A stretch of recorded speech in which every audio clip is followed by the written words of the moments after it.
Welcome back, folks, to Pokémon Platinum here on the heavybass channel. Last time, we did the tutorial, caught some Pokémon, and we've now sorted out our initial bunch. For obvious reasons, we have decided to ditch the Kricketot for which is useless. So we got our base. So we have some basics. We got to show off Shinx, we got to show off Starly, and we're going to show off Bidoof. Basically, these are three different kinds of Pokemon that we will be using for the entire playthrough. The quick and reliable, the somewhat uncommon, and the Bidoof, aka the bulk, aka useless. And we're going to start things off with a thing called the trainer battles, dealing with annoyances such as Barrens.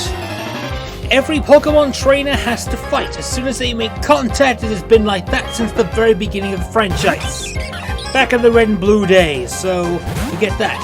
Starting things off, he sends out a level 5 Starly. We're going to be countering with our own Shinx. And Shinx has a good ability called Intimidate, which is, in my opinion, useful. But another ability is the ability to use its other characteristics. For instance, its ability to use an egg move, such as Ice Fang. I told you this was not going to be a normal playthrough, and it's going to be one of those playthroughs. Why? Because I want to get this done quick as I can.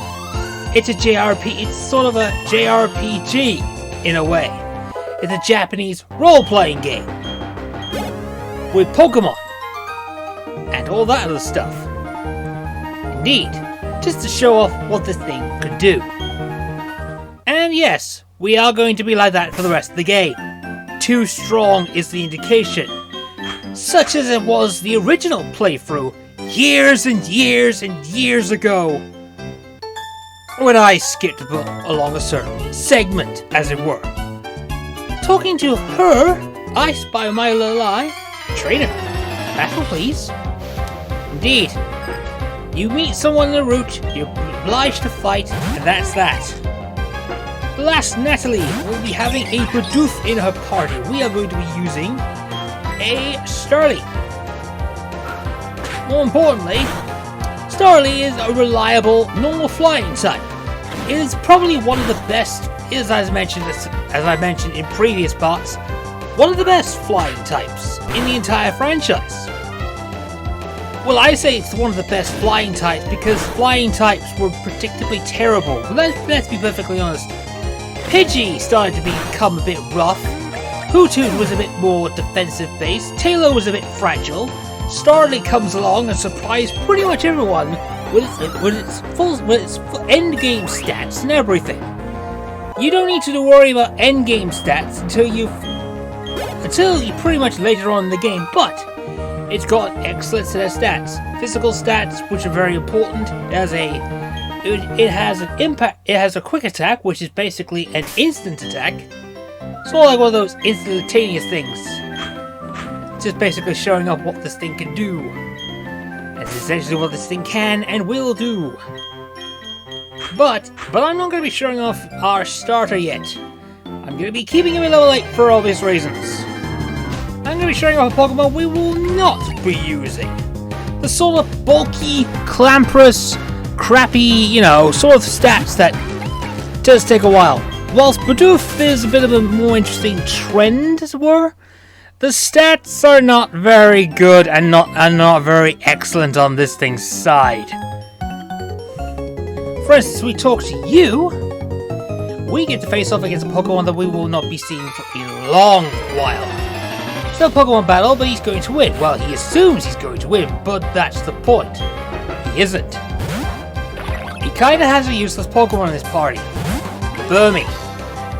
Yeah. I believe, indications if I remember correctly, Platinum has a bit of an interesting little sticky wicket when it comes to, say, a Burmy. Or rather, this trainer. There are two different versions of this one. As it were. I'm just looking at the stats for that one immediately, but this is like Route 2, Logan, and all that stuff.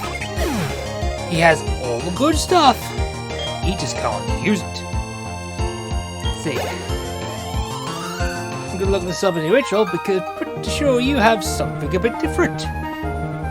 Yeah, you have a Shinx in the original. In the original game, in Diamond Pearl, Logan had a Shinx. Here, to make things more interesting, they gave him a Burmy, and I kicked his ass with the Burmy. Indeed, but as you probably might have saw, it's a bit different with Bidoof and his experience. He's a bit of a slow bugger. Some Pokemon will only appear in the morning, some will come at night. He'll keep looking until I've seen them all. Yes, the time cycle came back in this game. As I mentioned in the last part, Kricketot was an exclusive in nighttime and mornings. Other Pokemon show up at different times and all that stuff. As you probably may have noticed, like so. He's not fully evolved yet, but we are going to be we're going to level up Bidoof to about level 6, and then I'm not going to use him again because he's not the sort of Pokemon we are going to be relying on. And I will say this why. Bidoof takes a lot more effort. We need to establish a core. And I mean, we need to establish a core trinity. As in, you know, we need to establish a, sort of like a first Pokemon, a second Pokemon, and we need to establish a third. There are other starters. Before we enter Jubilife City, there is a hidden item right here, Stardust. This item is a sellable item and cannot be used as a regular item. That's all. That being said, we need to get to a level, do the thing. If we run around, it makes it more agitated and all that stuff, blah blah blah, all that stuff. So we got that. So we have a female Shinx here. So yeah, starts off as a normal type, but Bidoof does have one benefit that is more, I would say, useful for other reasons. We'll be exploring that later. Believe me, we will be exploring that later.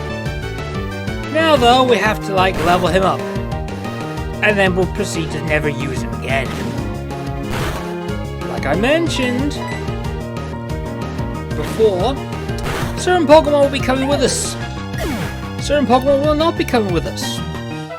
It's up to you to make your own decisions and make your own team monopoly. If you want to use a Bidoof, that's fine and dandy, that's all up to you. After all, it's simple.